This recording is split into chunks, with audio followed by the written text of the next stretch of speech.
Class 5 chapter number 7 Stephen Hawking के बारे में हमने पढ़ना है इस चैप्टर में। आप एक ऐसे आदमी की कल्पना कीजिए जो चल फिर नहीं सकता, बस व्हील चेयर के सहारे इधर उधर आ जा पाता है। ऐसे व्यक्ति के बारे में जानकर आपको तब और ज़्यादा हैरानगी होगी जब वह आपको पता चलेगा कि वह बोल भी नहीं पाता। फिर ये जानकर कि वह व्यक्ति कोई और नहीं, संसार के महानतम वैज्ञानिक में से एक है। आप अपने दांतों तले उंगली दबाए बिना नहीं रह पाएंगे। दांतों तले उंगली दबाना होता है कि आश्चर्यचकित हो जाना, हैरान हो जाना। तो ये कि कौन ऐसे आदमी की कल्पना करनी है कि जो चल फिर भी नहीं सकता, फिर आपको जानकर और हैरानगी हो जाएगी कि क्या वो बोल भी नहीं सकता। और फिर ये जानकर कि ये संसार के महानतम वैज्ञानिक में से एक है, तो आप अपने दांतों तले उंगलियां दबाते रह जाएंगे। जैसे मतलब दबाए बिना नहीं रह पाएंगे, तो इसका मतलब ये होगा दांतों तले उंगली दबाना। आश्चर्यचकित हो जाएंगे, हैरान हो जाएंगे। अमेरिका का उच्च नागरिक सम्मान पाने वाले इस वैज्ञानिक का नाम स्टीफन हॉकिंग है। इनका जन्म 8 जनवरी 1942 को ऑक्सफोर्ड इंग्लैंड में हुआ था। इनका जन्म, इनके पिता फ्रैंक हॉकिंग भी एक वैज्ञानिक ही थे। स्टीफन की आरंभिक होती है शुरुआत की शिक्षा सेंट अल्फॉन्स स्कूल में हुई थी। बचपन से ही वे पढ़ाई में बहुत तेज थे। अपनी आसपास की चीज़ों को जोड़ना और समझने में उन्हें बहुत मज़ा आता था। क्या करते थे वो, अपने आसपास की जो चीज़ें होती थी उनको जानना, उनको समझना, जोड़ना नहीं, जानना और उनको समझने में उन्हें बहुत मज़ा आता था। जब भी उन्हें कोई ख़राब रेडियो या घड़ी मिलती तो वह उसे ठीक करने बैठ जाते। पढ़ाई का क्रम होता, पढ़ाई लगातार रूप से चलती रहती, उनका क्रम नहीं टूटता, वो समान रूप से चलता रहता। और 1959 में स्टीफन ने ऑक्सफोर्ड विश्वविद्यालय में प्रवेश किया, उन्होंने एडमिशन ली। उसके बाद ऑक्सफोर्ड विश्वविद्यालय में अपनी पढ़ाई पूरी करने के बाद स्टीफन ने कैम्ब्रिज विश्वविद्यालय में प्रवेश किया। मतलब उसके बाद उन्होंने कैम्ब्रिज विश्वविद्यालय में एडमिशन ली और भौतिकी में शोध किया। भौतिकी होती है फिजिक्स के बारे में पढ़ना, फिजिक्स के बारे में पढ़ना। शोध होता है अनुसंधान कार्य, मतलब रिसर्च करना। लेकिन अभी कुछ ही महीने बीते थे कि उन्हें एक बीमारी जिसका नाम है मोटर न्यूरॉन ने घेर लिया था। इनको एक बीमारी ने, जो कभी भी ठीक नहीं हो सकती थी। इसी कारण इनका क्या हो गया, चलना फिरना भी बंद हो गया।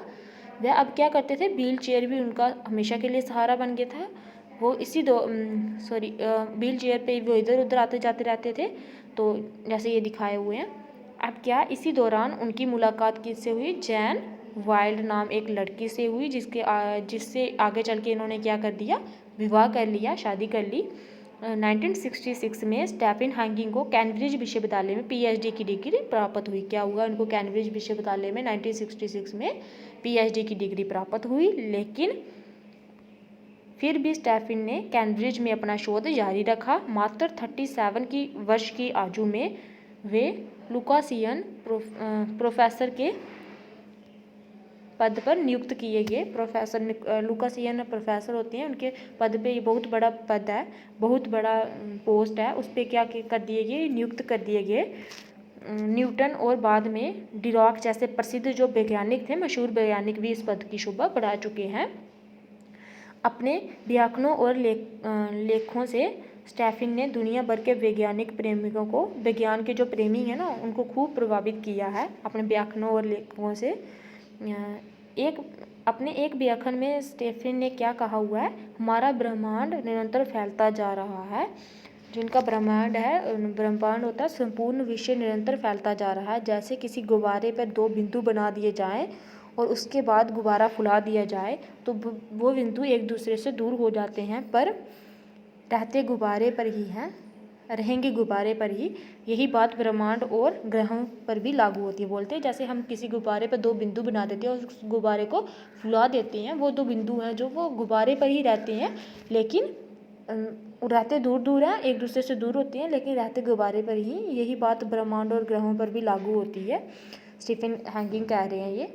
जहाँ एक और स्टीफन अपनी विलक्षण प्रवृत्ति और कड़े परिश्रम से दुनिया को नवीनतम जानकारी होती है, सबसे नया कोई जानकारी देते रहे हैं, सबसे नई जानकारी देते रहे हैं। वहीं दूसरी ओर प्रकृति लगातार उनकी अपंगता होती है, अपंगता होनी है, शरीर के हिस्से काम करना बंद करना, वो बढ़ती चली जा रही थी। 1985 में इन्हें भयंकर नमोनिया हो गया।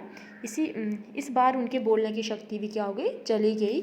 ऐसे में उनके सामने एक भयंकर समस्या खड़ी हुई। इस समस्या के हल के लिए उन्होंने एक छोटा सा कंप्यूटर अपनी व्हीलचेयर के साथ लगवाया और एक स्पीच सेंथेसाइज़र भी इस कंप्यूटर के साथ लगवा दिया।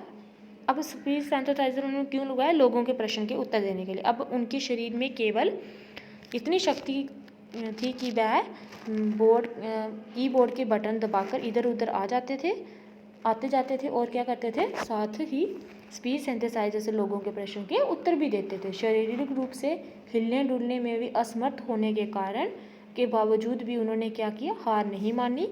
उनमें गजब का आत्मविश्वास था। अजीब, मतलब इतना आत्मविश्वास किसी भी व्यक्ति में नहीं होता जितना उनमें था। गजब का आत्मविश्वास था उनमें, देखा जा सकता था।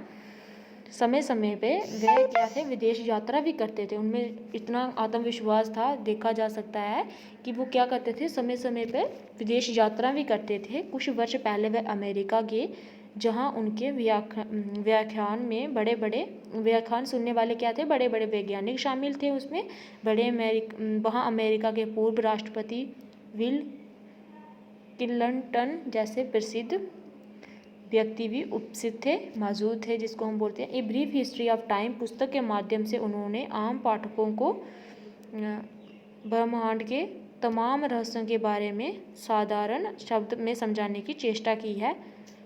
वह लिखते हैं, a brief history of time इनकी एक पुस्तक है जिनके माध्यम से इन्होंने बड़े रहस्यों के बारे में साधारण शब्दों में समझाने की चेष्टा की हुई है।